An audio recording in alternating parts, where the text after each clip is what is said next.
So, ano naman tong opportunity to see o yung OTS? Sa advertising daw, o kasi yung advertising at marketing halos magkadikit.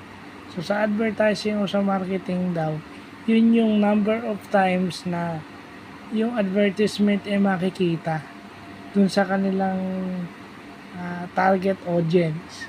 So, yung formula nun is gross rating point over percentage reach. Yun ang formula niya.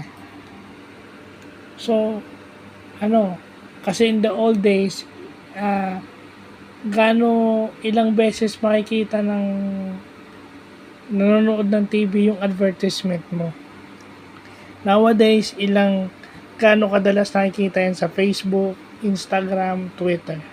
Tsaka sa YouTube, yung mga ads mo o advertisement mo, ilang beses nakikita ng mga YouTube users. So, yun yung opportunity to see o yung OTS na tinatawag. So, again, another advertising metric.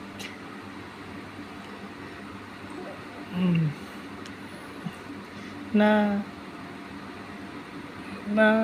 swerte tayo at nalalaman natin kasi kasi kailangan makita yung advertisement mo para magkaroon ng curiosity yung audience, and then para tikman or tignan yung product mo. Kasi kung hindi nila nakikita yon o hindi nila nadidinig yon kung sa radyo or hindi nila nababasa sa dyaryo yon dati or ngayon hindi nila nakikita sa internet, YouTube, Facebook, Instagram or X or Twitter, hindi nila malalamang maganda yung service mo or maganda or mabisa pala yung product mo.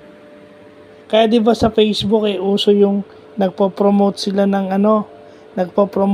business, gumagawa sila ng page. 'Di ba? Yung Facebook is may sariling metric diyan, 'di ba? Na nag-ugat doon sa opportunity to see. So, yun lang po.